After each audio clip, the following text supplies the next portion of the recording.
Assalamualaikum warahmatullahi wabarakatuh. Teman-teman, pada kali ini saya akan membahas tentang raja dan ratu pesantren. Yang mana terdapat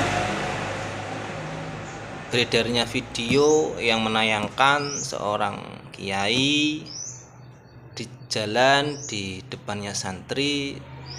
Santrinya duduk, kiainya lewat, di tengah-tengahnya itu dinarasikan sebagai raja pesantren. Terus video yang kedua, terdapat bunyai lewat di depan santrinya. Santrinya itu duduk, bunyainya lewat di tengah-tengah, dinarasikan sebagai ratu pesantren. Baik.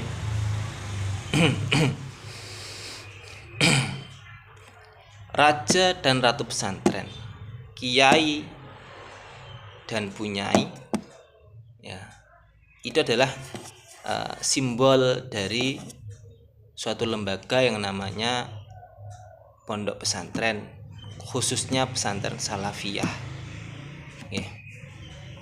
Nah, di sini saya akan memberikan sedikit pemahaman, sedikit saja teman-teman ya, kepada teman-teman yang mungkin masih mempertanyakan, kok gitu sih ya kan akhir-akhir ini yang mungkin ada yang merasa melihat tayangan-tayangan seperti itu, banyak yang tidak setuju ya, dengan narasinya yang seperti itu teman-teman ya. Nah, di sini saya akan menjelaskan tentang anggapan dan narasi raja pesantren dan ratu pesantren. Teman-teman, di dalam dunia pesantren, para santri itu diajari teman-teman ya, bahwasanya antara kiai dan bunyai,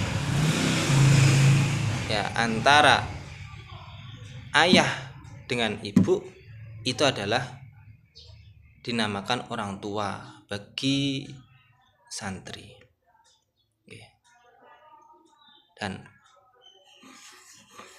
santri-santri diajarkan bahwasanya orang tua itu macamnya ada dua. Ya. Pertama, orang tua secara nasab, ya. Yang kedua, orang tua secara sebab.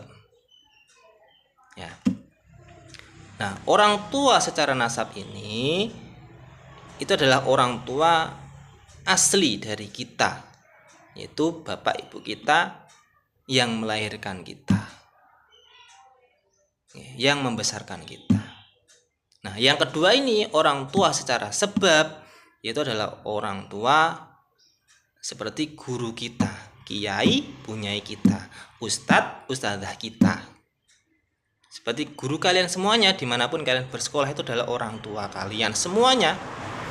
Kenapa? Dengan sebab kita dididik oleh beliau-beliau itu. Kita bisa belajar ilmu matematika, bisa pandai ilmu matematika, itu lantaran atau sebab kita dididik oleh para guru. Oke. Kita bisa menghafalkan Al-Quran, kita bisa membaca Al-Quran, ya, itu sebabnya lantaran kita dididik, dibimbing oleh seorang ustadz atau ustadzah, entah di TPQ, entah di sekolahan, madrasah diniyah, atau di mana. Nah, kita bisa membaca kitab kuning, ya, kita bisa memahami Al-Quran secara mendalam melalui tafsir-tafsirnya, ya, belajar ilmu nahwu shorof, ya, itu lantaran kita dibimbing oleh seorang kiai atau bunyai. Itu teman-teman ya. Jadi kita sudah nggak kaget, seorang santri itu sudah tidak kaget dengan istilah raja dan ratu pesantren, karena beliau-beliau itu merupakan orang tua kita, yang mana kalau di dalam suatu rumah tangga, di dalam rumah tangga itu pasti ada raja dan ratunya. Siapa? Bapak dan ibu kita. Gitu teman-teman. sudah tidak asing lagi hal seperti itu. Karena apa? Ya anggapan seorang santri itu memang itu orang tua kita yang harus kita hormati, kita muliakan. Kita harus takzim kepada beliau-beliau. Jadi takzim kepada orang tua finasab, ya, secara nasab yaitu bapak ibu kita, dan takzim kepada orang tua secara sebab yaitu guru-guru kita.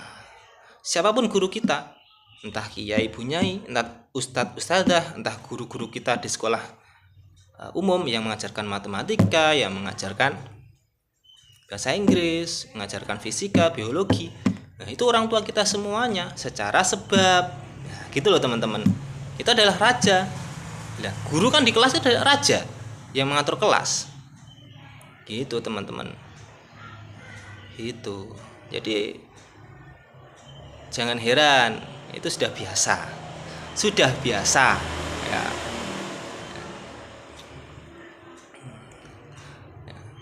Sudah tidak asing lagi narasi-narasi seperti itu. Ya kan memang sama kok dengan orang tua kita. Anggapan dari seorang santri itu bahwasannya kiai bunyai adalah orang tua kita secara sebab. Nggih, secara sebab. Baik teman-teman, itu saja dari saya. Ya, semoga bermanfaat. Assalamualaikum warahmatullahi wabarakatuh.